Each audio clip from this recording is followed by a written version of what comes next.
The plight of the MAUMAU child, those ones that gave us the, I don't want to say the breath of fresh air that we're breathing today, but the country that we have today. They toiled, they fought, they made sure that mkoloni amerudi nyumbani kwao, and here we are. We have a country to celebrate this morning. But just how far have we gone in appreciating the strides that they made? How far have we gone in appreciating the effort the forefathers put for us to have this nation today? It's a conversation that we're having, and it's been on for the longest time. I know we're delighted to have Dr. Joseph Ngasha Karani, who joins us for this very conversation, perhaps to tell us how far they are. And he is the field marshal. Yes, the field marshal himself. And so he'll be telling us whether then he is a child, but he says he's the field marshal. So I think Daktari here is able to articulate as to these matters, because he's been on the forefront to speak to the question of compensation for the MAUMAU child. And so he's a national chairperson of the MAUMAU Original Trust. Thank you so much,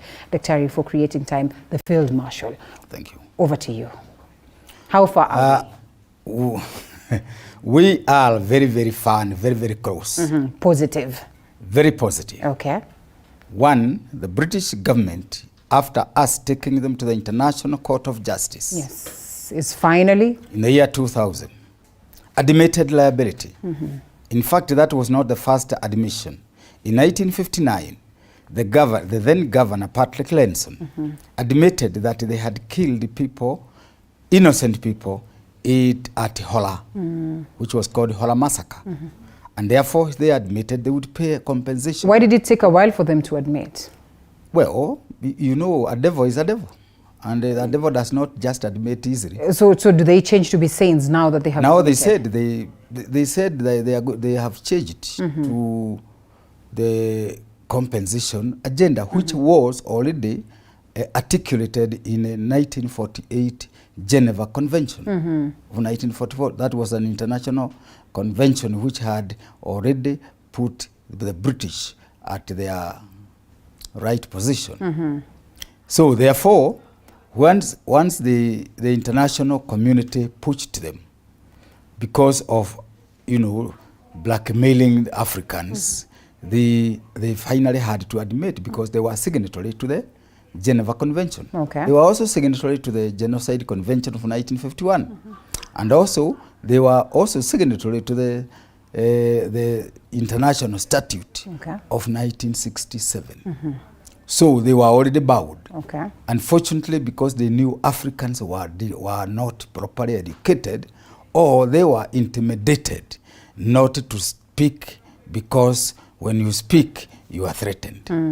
Unfortunately, during that time of 1959, that is the same time Kenyatta was being crowned as king of Bunyoro Kitara Kingdom in Uganda. Interesting. So how could he have our own Kenyatta? Yes. The old Kenyatta, that was the first president of this country. And I'm saying our own, and because he was an illegal president, because he was not supposed to be our president, because he was a Ugandan.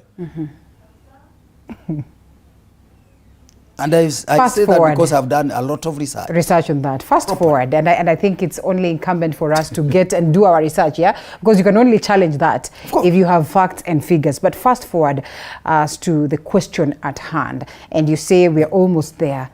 Yes. What is this that gets you know, the struggle did not just start that time. The struggle started in 1451, when slavery was started in Africa. Yeah. When many Africans were taken to America, because the Indians could not service the British colonizers in that country.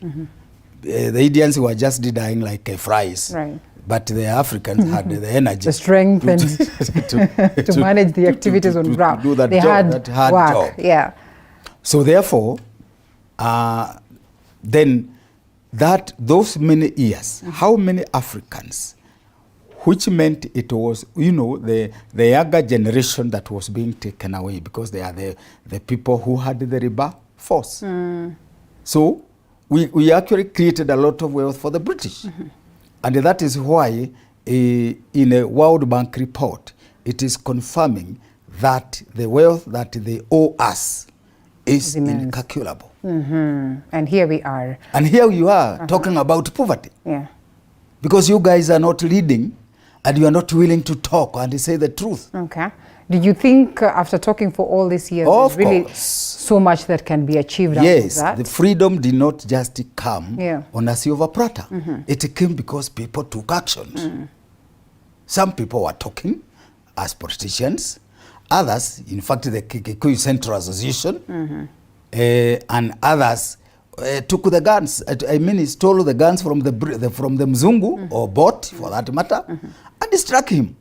If he was not struck, he would not have gone. So that was the issue. All right. Kenyatta, So of course, did not going. want that kind of struggle, because in fact, he was one of those people who were fighting the Kikuyus alongside with the Mzungu. Let's just say the Mzungu, Kenyatta was a darling to the Mzungu, and I think I Not have even a darling, read. he was brought up by the Mzungu. Okay. Because they had learned away with his mother from Uganda to Kenya when he was a 5-year-old boy. Let's give it to him. Let's give it to him. Let's give it to him that we Whatever are here it is. because what it is that he did, the little contribution got us here. He never did. He did not. Nothing. He was our president. No, he was your president, but he was a traitor to the cause. Well, and unfortunately or fortunately, we're here Wow. years forward. This is it. And we are talking about That is compensation. why we want to change the written history of Kenya. Before the aspect of change, which is going to take a toll, Yeah. especially if we have the kind of leadership that really does not want to align to the aspects of change.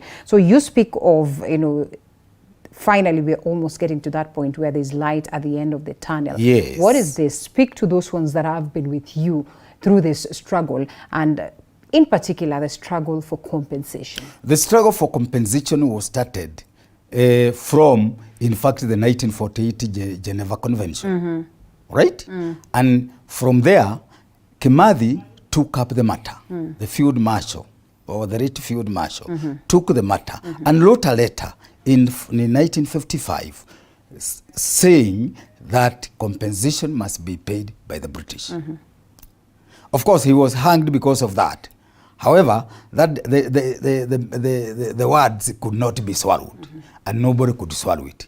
From there, I took it later, although of course I was not one of his lieutenants, yes. but I was a nailed boy during the struggle.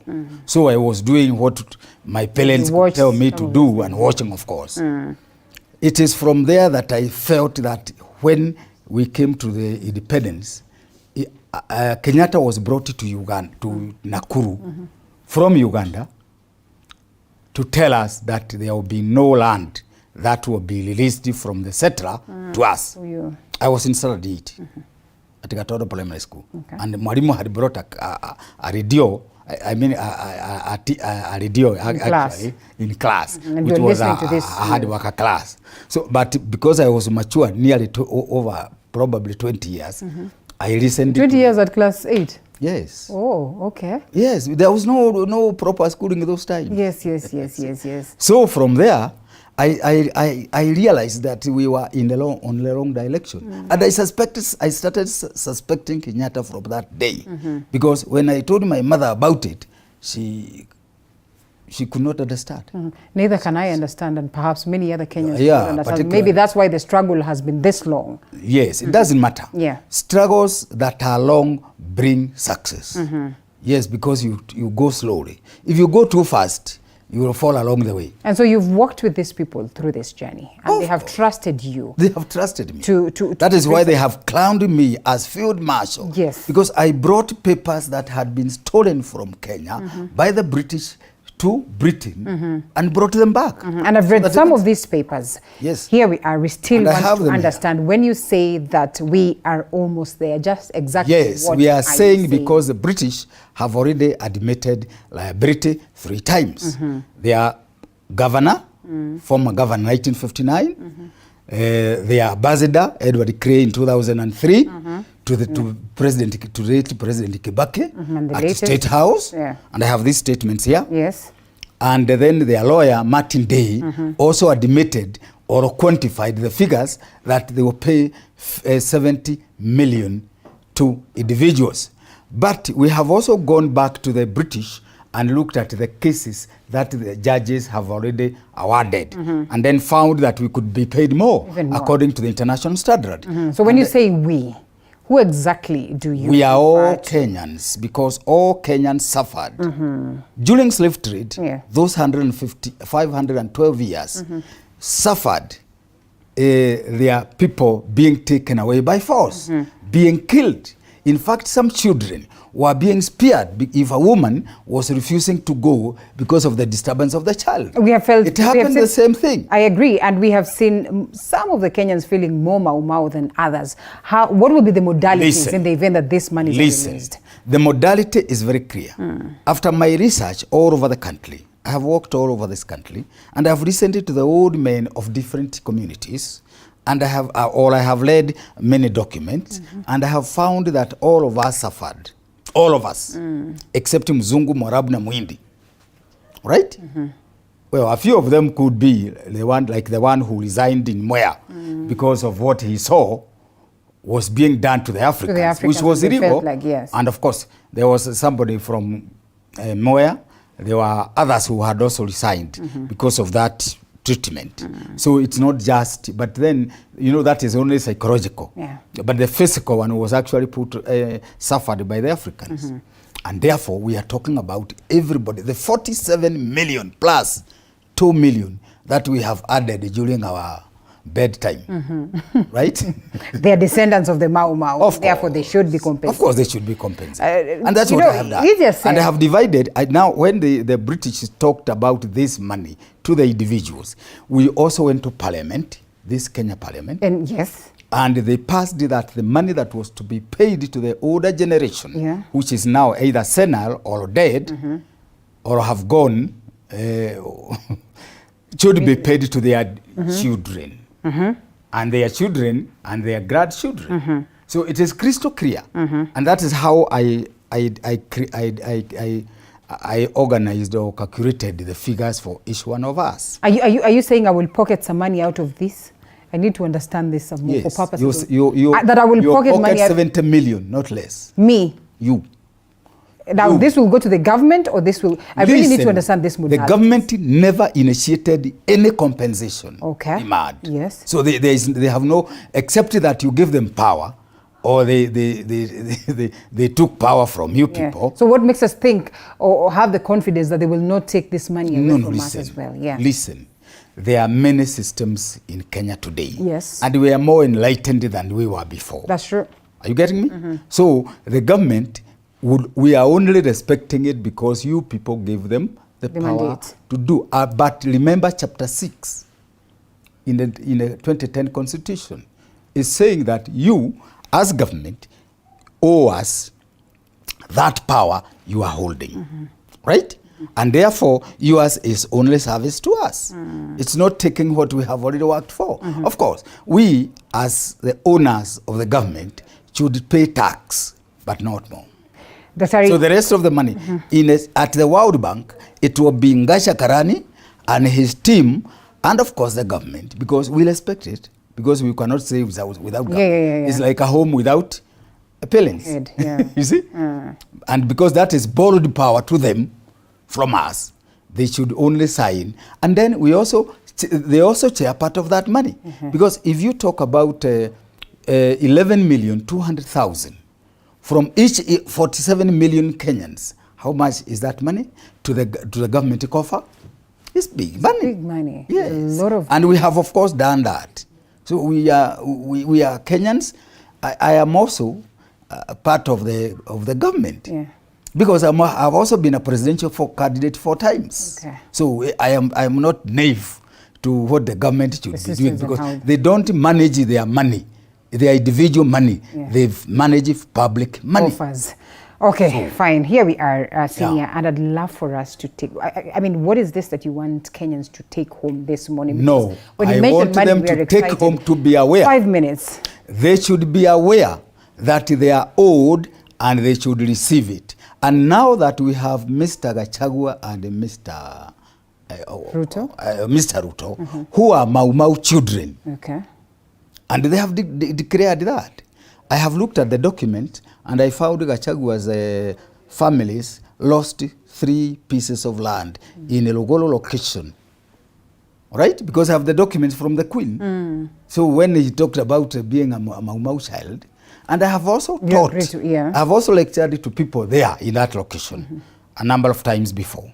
So I know he is one of us. The only difference now is that because he's a young man, he may be honorable, but he's a young man. He may not understand, just as you are saying, you may not understand everything else that you want to hear because you need a lot of time. I've spent 16 years doing the job. Yes. So, and they have good heart.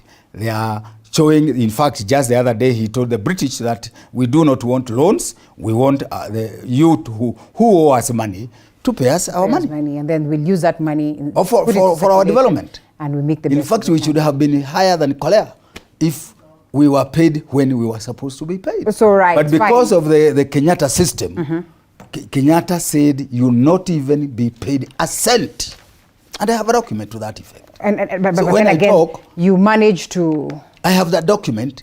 Yes, you have a document, but you say finally you managed to undo that position. And so we are expecting... No, we removed we went to court to remove the Society Act Cap 108, which was describing the freedom fighters as dangerous to the good government of Kenya. In a minute, your message to the people of Kenya, to the MAUMAU child who is... All of you people in Kenya, except those 3 that I talked about, or whoever knows did not suffer, should expect a minimum of 70 million because that is your money. Timelines? We are only waiting for an appointment with the president. Okay.